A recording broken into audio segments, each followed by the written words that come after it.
I've invited Rob onto MANUP because you run. I've gone completely brain dead. I'm going to look at my Instagram. You run an Instagram called MYHP podcast. MYHP podcast, which stands for Mind Your Head Podcast, and it's all about helping mainly men, but people within the construction industry get the help that they need and deserve to do with their mental health and well-being, because it's a huge problem within our industry. Massively, and to be honest, a tradesman. I think anyone in the trades, if I'm saying it wrong, I do it, but like builders, whatever, it doesn't mean about that is trade, isn't it? Oh, yeah. That'll do. Because I do think that they're the type of blokes and women, before people win, they're the people. It's that type of industry. But I just don't think it gets the respect it deserves. No, it doesn't. We seem to have a bad problem with people that come into the industry because they think, oh, I did bad at school. I didn't get any qualifications, and they taught themselves down a lot. And they think, oh, they're just a builder, they're just a bricklayer, they're just a joiner, or whatever it might be. And that they do give themselves a bad rap, when really it's an industry full of really talented, really artistic, really people that are really passionate about their jobs. And we need to start talking up ourselves instead of talking ourselves down. Yeah, no, I'd agree with that one, and I think society needs to buck his ideas up a little bit with just the way they deal with trades. But I don't want to go on a full blown rant. I mean, it's because I'll go and race tracks with a lot of builders, because a lot of them are self-employed. Yep. So I've heard some of those horror stories where some of them have been like mugged off by clients, and I don't know, the stress of things like small claims. And I just find a lot of people in the construction world, or trades, whatever you want to call it, it's like they've got nowhere to vent whatsoever. I've worked at pretty much every scale of it. So I've been in the construction in 21 years as a bricklayer. In that time, I've run my own brickwork company. I've worked for big commercial companies. I was a project manager on massive Manchester City's training ground, Coronation Street, huge high-rise stuff. I've done all that and everything in between. And there is a huge problem with the domestic side of it and on the commercial side of it, because I've been sat trying to get my money out of somebody, and they turned around to me and said, oh, don't worry about it, Rob, it's only business. Only business? You're ruining me. Yeah. And there's companies that have gone bump home in money, and then they'll be ringing me up in 6 weeks' time saying, do you want a tender for this job? I'm like, well, if you pay me the money that you owe me from last time you set yourself up, then yeah, maybe I'll think about it. And the same can be said on domestic stuff. People turning around and saying, no, I'm not going to pay you, I'll see you in court, because a lot of the time it's usually the last sort of payment, so it could be anywhere between £1,000 up to £20,000, depending on the value of the job. And they tend to be too small for the main claims courts and too much for the small claims courts. So it's like a no man's land, and it's the builders get a bad rap that it's always them at fault, when a lot of the time it's not, it's the customers. And now we have to put measures in to protect yourself, to stop getting ripped off, and it's just a bad situation to be in. I just think it's awful.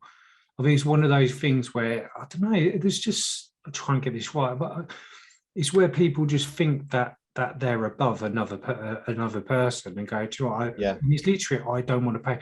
It's just like, and that's somebody who's got a family. Yeah. And if you've got a few lads working for you, it's more than just your mortgage or rent or food bill that you have to pay. It's all theirs as well, really, because if one person's late, and that has a huge knock-on effect, because just sometimes you can have big volumes of money coming through your account, but you've also got big volumes of money going out your account, because laying out for material, I mean, especially at the minute, material shortage, labor shortage, price of materials. So piece of OSB timber, 8x4 sheet, 8 months ago would have been about 32 quid a sheet. It's now £109 a sheet. And that's a huge jump up. And I think come January, there's going to be massive jump ups again in materials prices. I'm now back working for myself as a self-employed small domestic builder. And I think come January, people are going to start cancelling jobs, because it's just going to get too much. They're going to say, we'll wait. And I've had 2 jobs cancel on me because of that.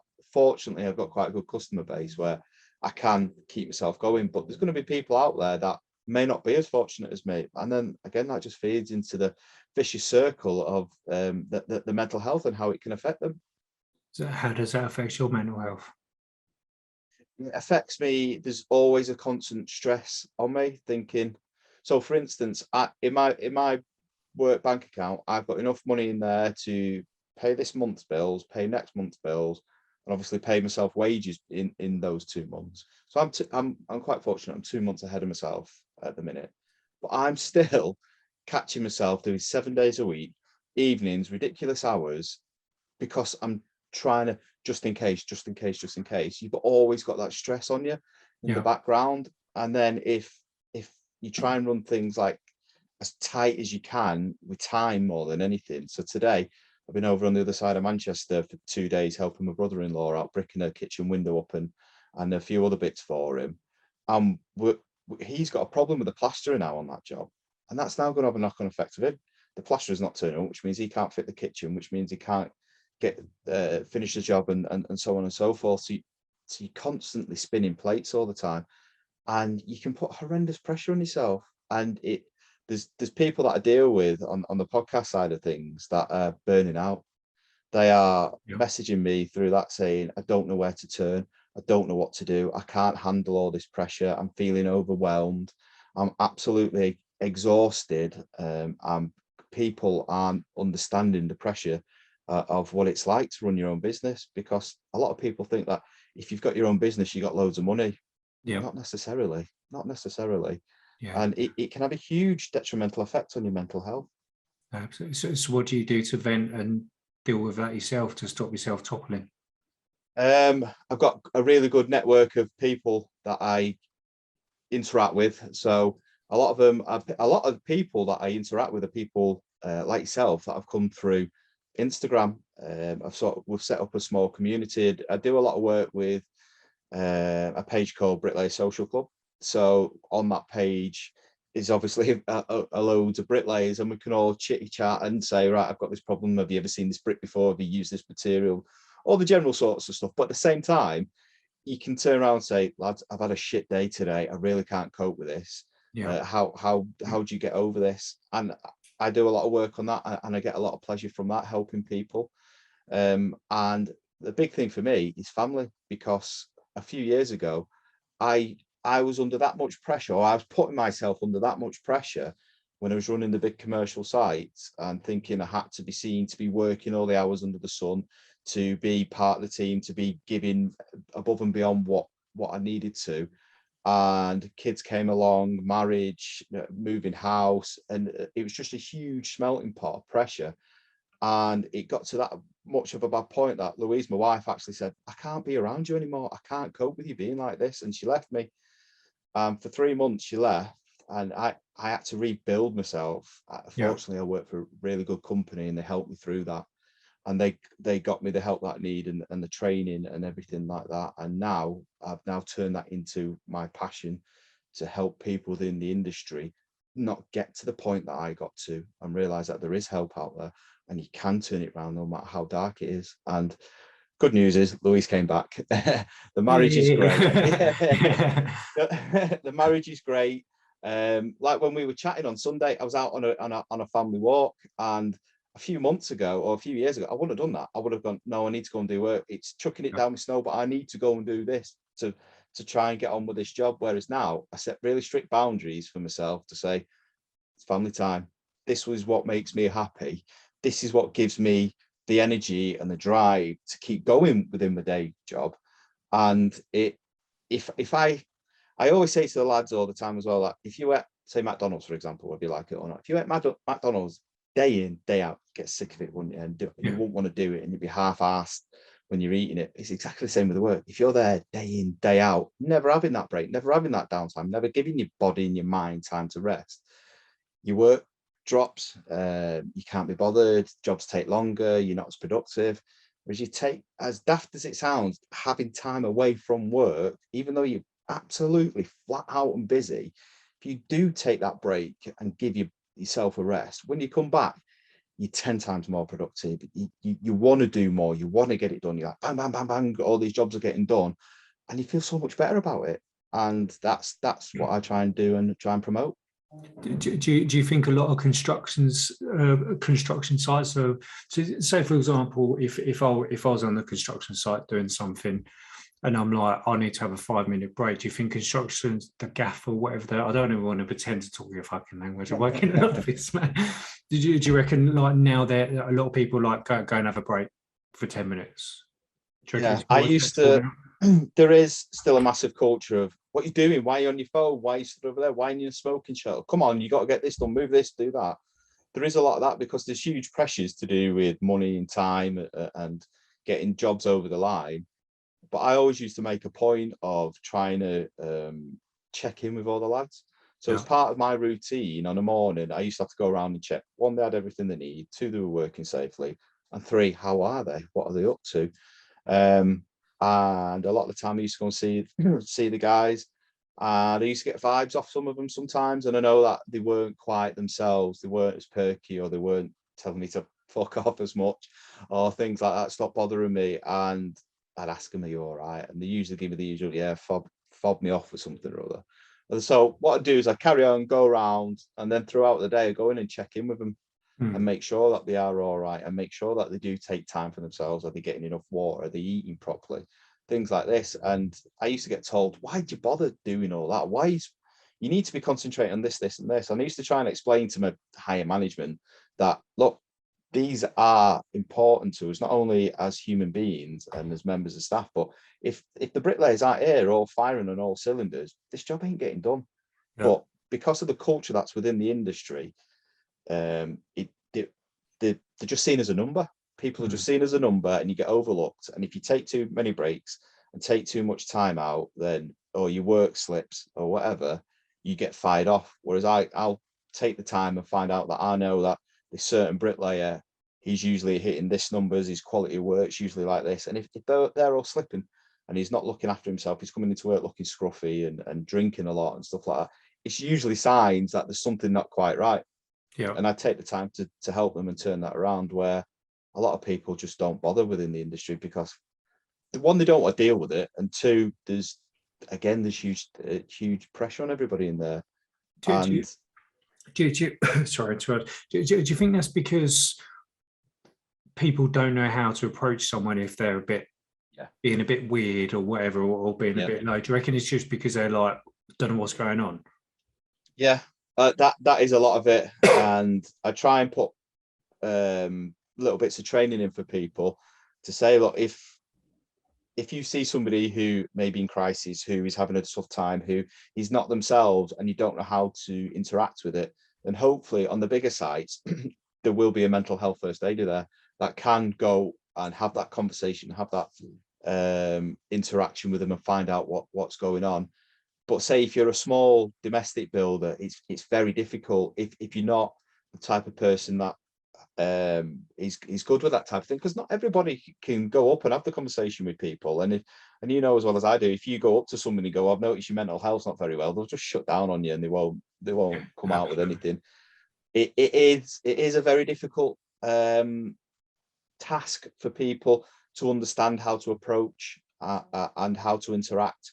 But hopefully with the little bits and bats that are put out there, that they can say, they go up to them and ask them how they're doing, and then maybe signpost them to people like the Lighthouse Club, who is a construction industry charity for mental health and well-being for obviously construction workers and their families, so they can support you with your mental health, your physical health and your financial health.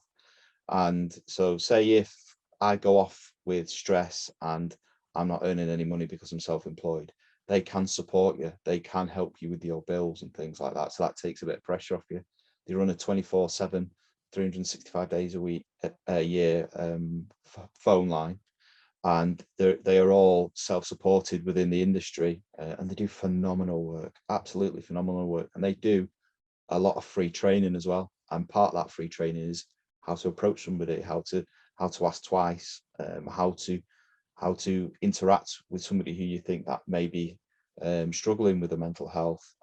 So there's tons and tons of stuff out there. It's just trying to get the right people to see that.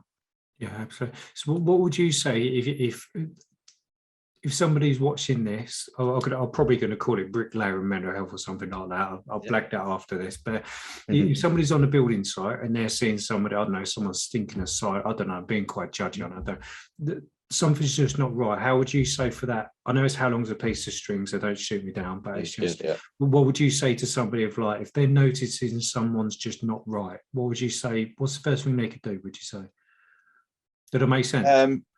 Yeah, no, I totally get what you mean. If you've been noticing somebody who isn't their normal self and they are coming in stinking of booze or the work slipping, I go up to them and just start a conversation. And what I tend to do with it is I'll show a little bit of vulnerability.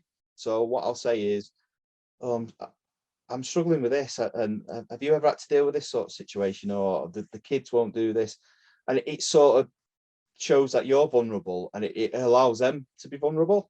Yeah. And they might start saying little bits and bats, and it might take 2 or 3 conversations, but if you can build the trust with them and see that you are there to help them and signpost them to where they can get help, a lot of the time people will start to open up if you get them on their own. But don't go up to them and say, come with me in front of everybody, and make it pretty obvious. But catch them when they're going to the van, catch them when they're going off site, or catch them if they're walking across site wherever and they're on their own. Just start having little chitty chat conversations with them, and it doesn't have to be anything heavy.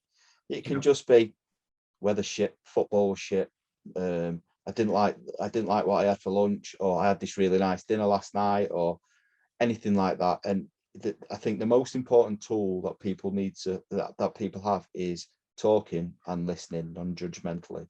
You don't need to know the answers. You don't need to come up with some really worldy answer for them. Just be there for them, be present, and just listen and say, okay, let's do something about it. I'm here to help you. I'm willing to help you. Let's sort it out. It really is that simple, isn't it? I think that's a downside to anything of mental health. Everyone